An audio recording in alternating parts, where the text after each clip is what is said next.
Alô, galera, como é que foi o clima entre os jogadores do Santos depois desta trágica derrota por 7-1, mais um, né? No Campeonato Brasileiro, diante do Internacional, no Beira-Rio.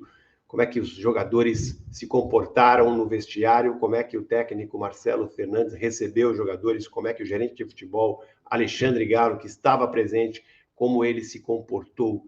Teve discussão? Teve bate-boca? Tudo isso vocês vão saber depois da vinheta.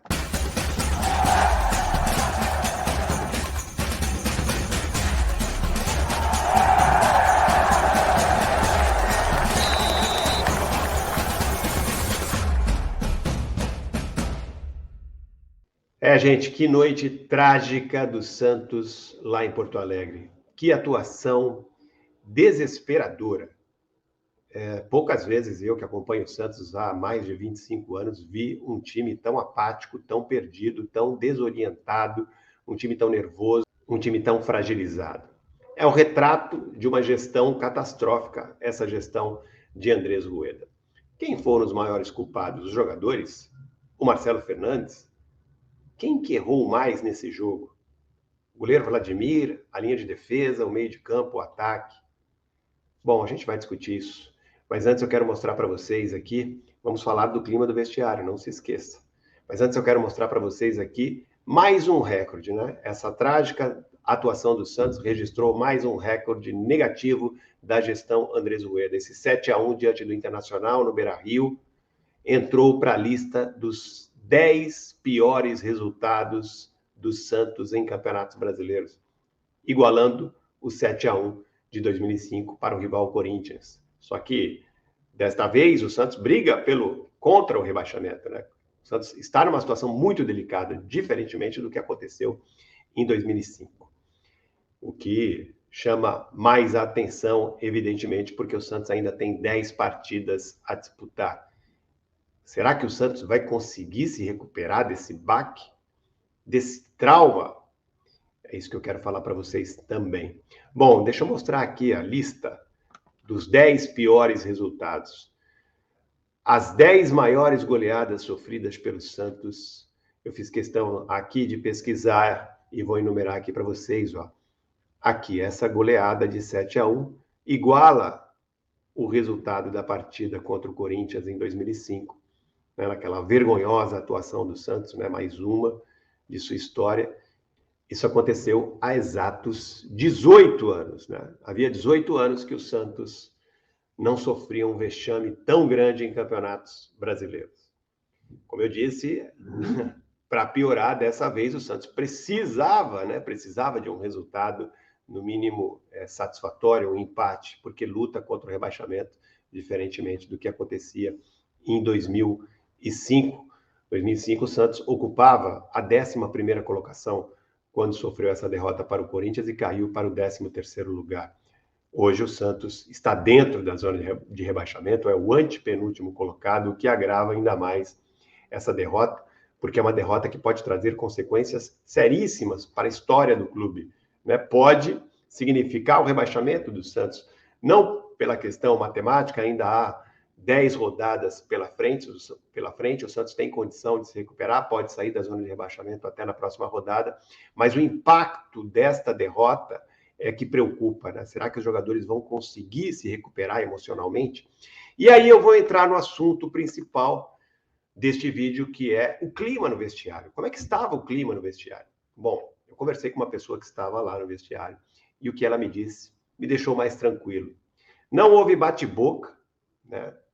Embora algumas pessoas achem que para ter alguma possibilidade de reação, os jogadores têm que ficar nervosos, têm que gritar um com o outro, têm que brigar, têm que discutir. Depende muito. Depende do perfil de cada jogador, depende do perfil do grupo. Mas eu acho que nesse momento, o que deve prevalecer é o equilíbrio, é o bom senso. O Santos não vai conseguir sair dessa situação se não tiver equilíbrio. É claro que uma derrota como essa dói, é claro que uma derrota como essa deixa o torcedor desesperado, com raiva, né, com vontade de torcer o pescoço dos jogadores. Muitos jogadores falharam, né? Vários. A linha de defesa do Santos hoje foi uma tragédia total, né? Para começar pelo primeiro gol, um gol contra, do menino Kevson, depois, para piorar, um gol entregue, um gol dado de presente pelo Dodô para o ataque do Internacional, e daí por diante o time se perdeu completamente, não teve mais forças para reagir, e o resultado de 7-1 acabou sendo uma consequência do estado de espírito da equipe, que estava aí emocionalmente completamente derrotada, entregue. O que me contaram no vestiário? Os jogadores estavam absolutamente derrotados, né? Entregues, sem força até para discutir. Não teve discussão, claro, alguns comentaram os erros, ressaltaram os erros, mas não teve acusação, não teve dedo apontado para ninguém, você fez isso, você fez aquilo, você deveria ter feito aquilo, ou não deveria ter feito isso, enfim, não teve esse tipo de clima, né? E o que mais me deixa tranquilo é que a reação do técnico Marcelo Fernandes e do Galo também, na minha opinião, na minha modesta opinião, foi a melhor possível, tanto a do Galo quanto a do técnico Marcelo Fernandes. Marcelo Fernandes disse aos jogadores: eu continuo do lado de vocês, não quero que vocês baixem a guarda, nós vamos conversar sobre isso assim que chegarmos, né, no CT Rei Pelé amanhã. Haverá reapresentação à tarde no CT Rei Pelé, nós vamos conversar sobre isso, vamos nos reunir, entender o que aconteceu aqui, mas eu quero que vocês vão para casa, né, que vocês durmam hoje e que vocês já pensem no jogo contra o Curitiba, porque a gente não tem tempo de lamentar, a gente não tem tempo. A gente tem que, sim, entender o que aconteceu, corrigir os erros, mas não dá tempo aqui de a gente ficar se lamentando. Foi mais ou menos isso, né? Não foram com essas palavras, mas foi mais ou menos isso o conteúdo do discurso, tanto do Marcelo Fernandes, como também do Galo, que concordou. Gostei também da postura do Galo de ir atender a imprensa depois, lá no Beira-Rio, depois da partida. Gostei também da postura do Dodô, que foi péssimo hoje dentro de campo. Aliás, o time inteiro foi muito ruim, né? Não, acho que não se salva nenhum jogador hoje é digno de algum elogio, né? Mas gostei. Dodô chamou a responsabilidade, pediu para dar entrevista, naquela entrevista protocolar do final do jogo. Ele foi lá, pediu a palavra, deu entrevista, assumiu a responsabilidade, assumiu o erro no segundo gol do Internacional e disse o que eu acho que tem que ser dito. Os jogadores não devem ter tempo agora, não podem pensar agora em ficar cabisbaixo. Eles têm uma luta aí pela frente, que é salvar o Santos, né, em 10 rodadas. O Santos precisa somar pontos. O Santos precisa vencer seu próximo jogo, que é contra o Curitiba, quinta-feira na Vila Belmiro. Um time que está aí virtualmente rebaixado. O Santos tem obrigação de vencer. Uma derrota para o Curitiba, um empate para o Curitiba dentro de casa, vai ser pior em termos de luta contra o rebaixamento do que esse 7-1 que o Santos, na matemática, né, vai ser pior do que esse 7-1 que o Santos levou do Internacional. Até porque a partida contra o Internacional, um rival direto, um time de camisa pesada como a do Santos, na casa do Internacional, era teoricamente uma partida para empate ou para derrota, né, diante da situação hoje do Santos.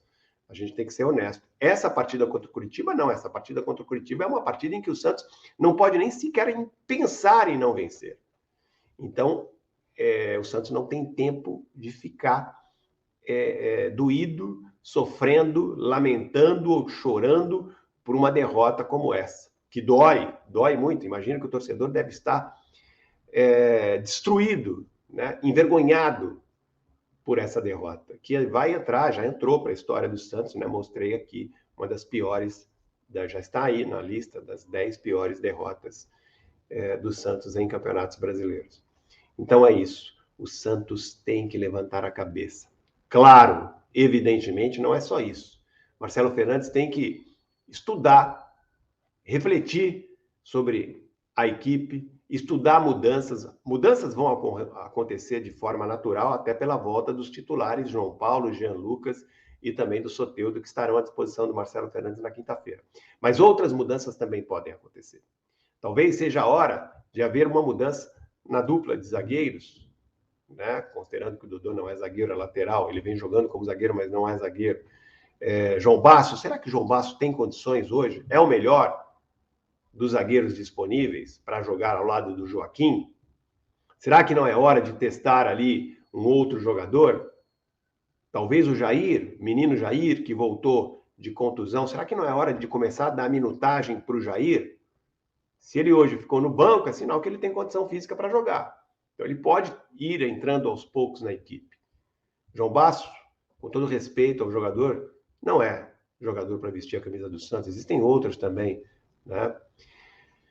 Enfim, gente, o Santos, técnico Marcelo Fernandes, precisa repensar a formação da equipe, precisa repensar até a forma de jogar. Talvez não seja a forma, o 3-5-2 não seja o esquema ideal para todos os jogos. Hoje ele poderia ter...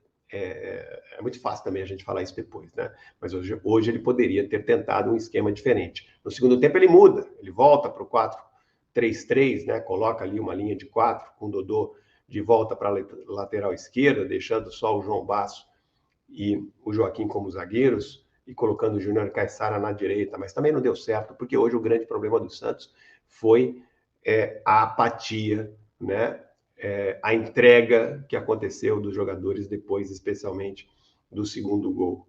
Ali o time ficou destruído e não teve forças para reagir. Mas eu acho, sim, que o Marcelo Fernandes precisa repensar algumas opções de escalação. Ele pode mudar peças também. Mas o principal de tudo é fazer esse time se recuperar emocionalmente, como ele conseguiu na vitória contra o Bahia, quando ele estreia com uma grande vitória de virada lá em Salvador, e depois mantém o time, né, firme. O Santos conseguiu, assim, 3 vitórias seguidas, conseguiu fazer uma boa atuação contra o Bragantino, uma série de detalhes resultaram na derrota, mas a atuação, o desempenho do time não foi ruim. Mas hoje não. Hoje tudo foi muito ruim.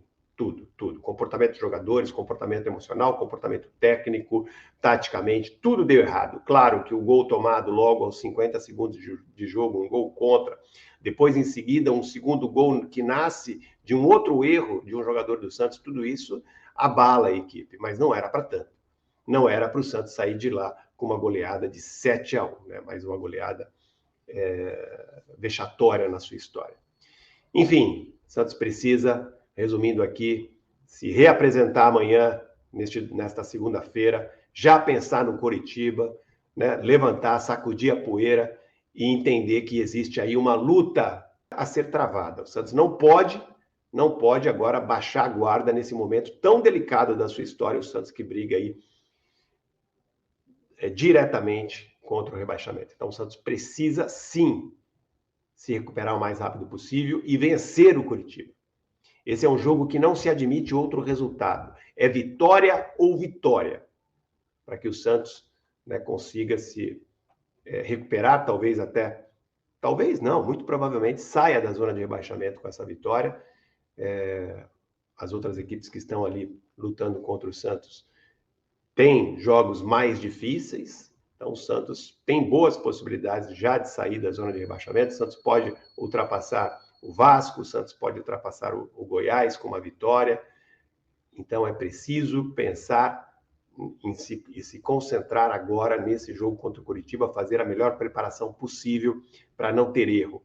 Esse, sim, é um jogo que o Santos não pode nem pensar em perder pontos. Tá certo, gente? Daqui a pouco eu volto com meu amigo Vanderlei Corrêa na nossa live aqui de todo domingo às 9 horas, tá? Encontro vocês lá. Deixa o like, compartilha o vídeo, ativa o sininho das notificações e, claro, se não estiver inscrito, inscreva-se no canal.